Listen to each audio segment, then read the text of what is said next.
We are live, ladies and gentlemen, and welcome to another episode on my channel.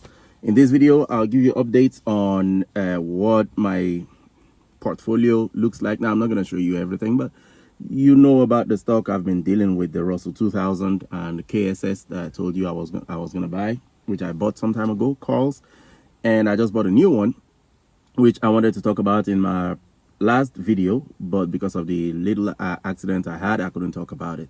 So let's get into it without wasting too much of our time. On my screen, I'm going to be sharing a screenshot of the Russell 2000, the ETF that tracks the Russell 2000, and calls as well. Calls, not an ETF, just calls itself.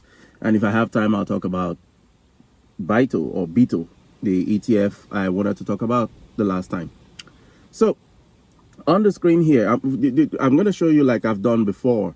You'll see all what I've sold for and all what I've bought for, because it will take too much time to try to take you through every step. So you're just going to see a screenshot. You can do the math yourself. You can pause it and do the math yourself.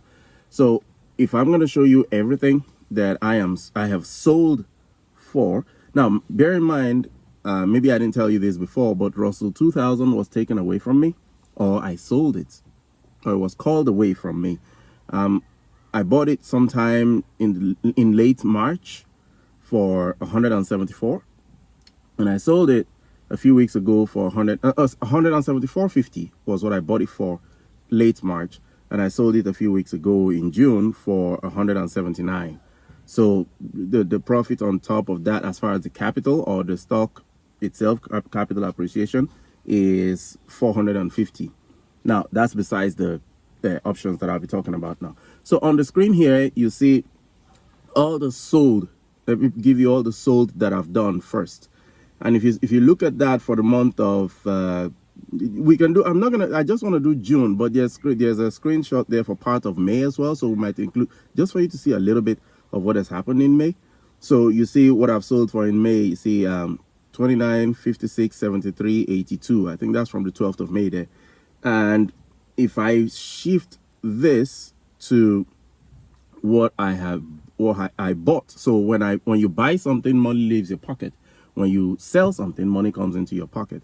So when I sold all those that I sold for 29, 56, 73, 82 was money into my pocket, and then here is what I bought for, and everything I bought was money leaving my pocket, and that's 4, 6, 5, 2. They're both 4-week intervals if you look at that. And the total for May, if you do the maths there, all the bought subtracted from all the sold, you have 223. So for May, I made $223 on the 174.50 investment. Now, bear in mind, when I say 174.50, that is one share. And I do multiples of hundreds, so that's 17,450. You can do the percentage returns on that.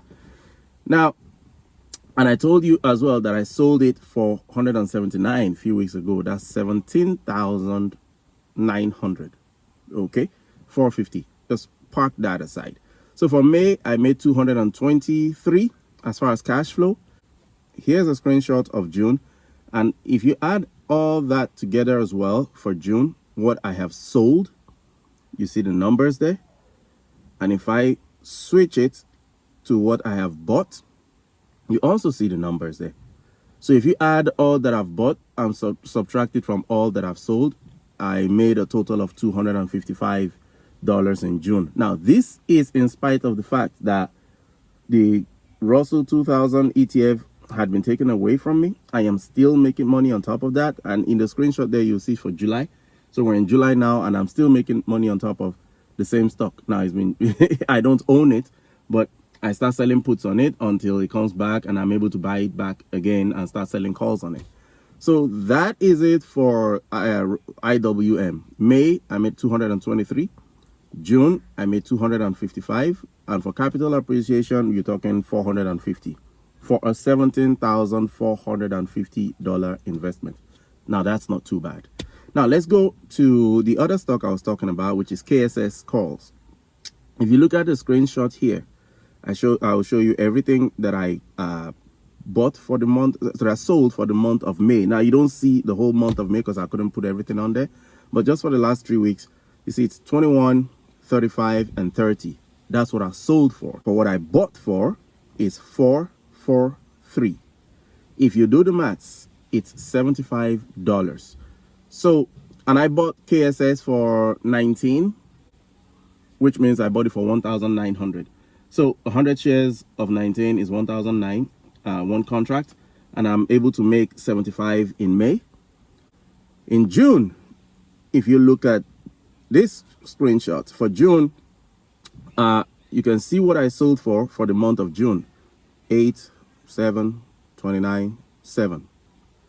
And if I flip it to what I bought for, it is 421. And yeah, 421.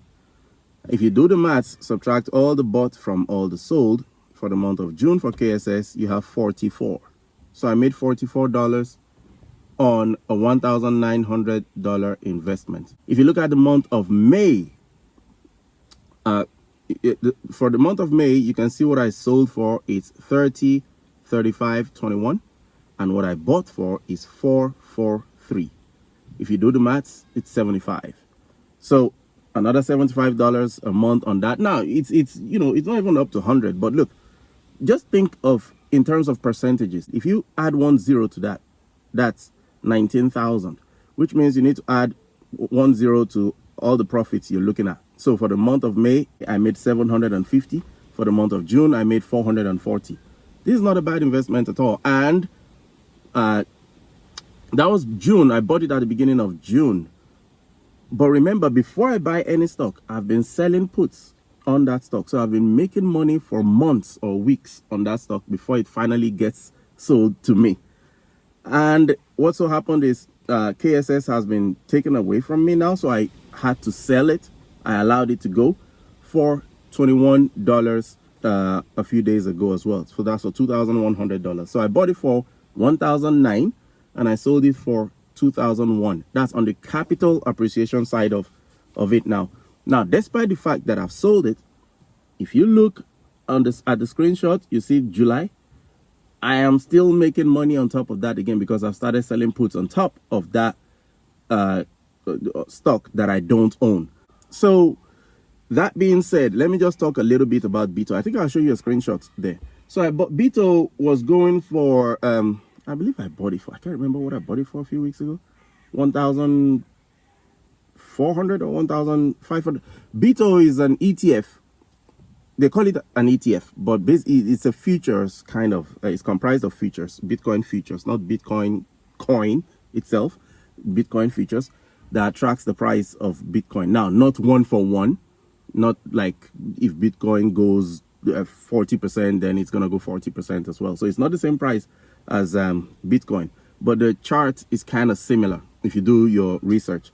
The only reason I bought it is because not too long ago it started paying dividends, and I want to know how long this dividend is going to last for because the returns is crazy.